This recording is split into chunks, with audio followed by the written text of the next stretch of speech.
श्री स्वामी समर्थ. तुम्हा सर्वांचं माझ्या चॅनलमध्ये मनापासून स्वागत आहे. तर बघा, गणपती बाप्पा आता फक्त 2-3 दिवस आहे. ज्यांचे गणपती विसर्जनाचे झाले असेल किंवा नसेल अशा सर्वांनी एक अतिशय प्रभावी मी तुम्हाला आजच्या व्हिडिओ मध्ये सांगणार आहे. गणपती विसर्जना अगोदर गणपती बाप्पांच्या जवळची एक वस्तू आपल्याला तिजोरीत ठेवायची आहे. तर ती वस्तू काय आहे आणि हा उपाय आपल्याला कशा प्रकारे करायचा आहे याबद्दलची संपूर्ण माहिती मी तुम्हाला आजच्या व्हिडिओमध्ये सांगणार आहे. व्हिडिओ पूर्ण बघा जेणेकरून तुम्हाला संपूर्ण माहिती मिळेल. जर तुम्ही चॅनलवर नवीन असाल तर चॅनलला सबस्क्राइब करायला मात्र विसरू नका आणि व्हिडिओला लाईक करायला मात्र विसरू नका. तर बघा, ही एक वस्तू आपल्याला गणपती बाप्पांना अर्पण करून आपल्या जवळ पर्समध्ये किंवा तिजोरीमध्ये कुठेही जिथे आपण धन संबंधी वस्तू ठेवत असाल तिथे तुम्हाला ठेवायची आहे. हा उपाय केल्याने आपल्या धन संपत्तीमध्ये वाढ होईल. तर बघा, हा उपाय तुम्हाला गणपती विसर्जना अगोदर म्हणजे अनंत चतुर्दशीच्या अगोदर कुठल्याही एका दिवशी करायचा आहे. तुम्ही आज करा किंवा उद्या करा किंवा अनंत चतुर्दशीच्या दिवशी सुद्धा तुम्ही केला तरी सुद्धा चालेल.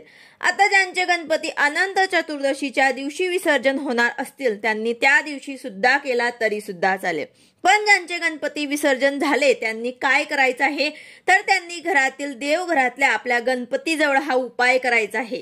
हा उपाय आपल्या गणपती विसर्जना अगोदर म्हणजेच अनंत चतुर्दशीच्या अगोदर आपल्याला करायचा आहे. आता तुम्ही गणपती बसवले आहेत तिथे करा किंवा देवघरातल्या गणपतीजवळ केला तरी सुद्धा चालेल. पण ज्यांचे गणपती विसर्जन झाले असतील त्यांनी हे बसवले आहेत त्यांनी गणपती पार्थिव गणपती जिथे आहेत तिथे तुम्हाला केला तर अतिशय उत्तम. आता या उपायासाठी तुम्हाला एक वस्तू गणपती बाप्पांकडे ठेवायची आहे.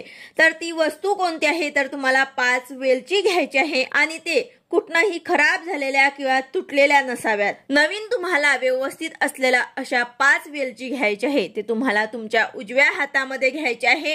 उजव्या हातामध्ये मूठ बंद करायचे आहे आणि ओम गण गणपते नमः असा मंत्र तुम्हाला 108 वेळा म्हणायचा आहे. गणपती बाप्पांच्या मंत्राचा जप करायचा आहे. गणपती बाप्पांजवळ बसून तिथेच तुम्हाला गणपती बसवले आहे तिथे तुम्हाला बसून तुम्हाला हा उपाय करायचा आहे.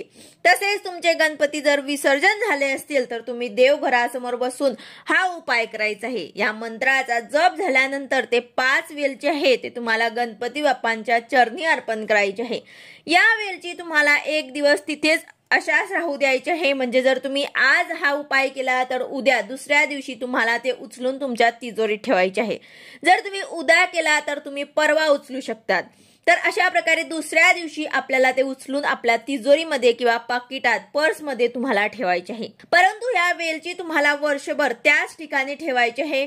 म्हणून शक्यतो अशा जागेवर ठेवा जिथे तुमचे हात लागणार नाही. वेलची हे माता लक्ष्मीला अतिशय प्रिय आहे.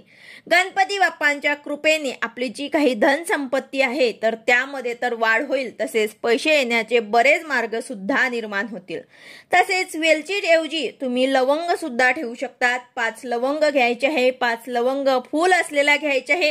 ते कुठनंही तुटलेल्या फुटलेल्या नसाव्यात.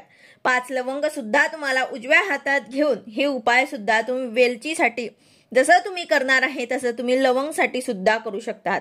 लवंग हातात घेऊन ओम गण गणपते नमः या मंत्राचा 108 वेळा जप करून गणपती बाप्पांच्या चरणी अर्पण करायचे आहे.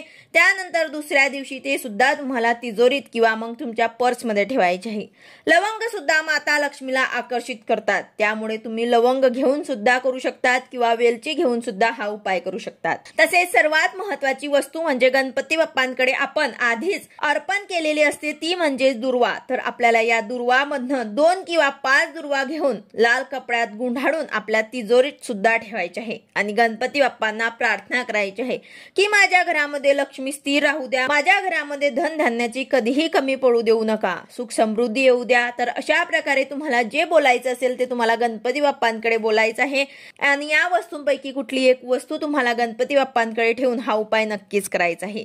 गणपती बाप्पांकडे जवळ ठेवायचे आहे आणि नंतर ते तुम्हाला तुमच्या तिजोरीत ठेवायचं आहे.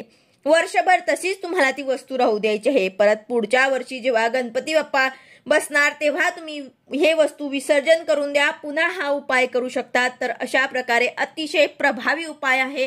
तुम्हाला नक्कीच या 2-3 दिवसांमध्ये आवर्जून हा उपाय करायचा आहे। ज्यांच्याकडे गणपती असतील त्यांनी सुद्धा करा, ज्यांच्याकडे विसर्जन झाले असतील त्यांनी सुद्धा आपल्या देवघरातल्या गणपतीकडे हा उपाय नक्कीच करायचा आहे। व्हिडिओ आवडला असेल तर लाईक करा, शेअर करा, सबस्क्राईब करा। भेटूया अशाच नवीन व्हिडिओ सोबत। श्री स्वामी समर्थ।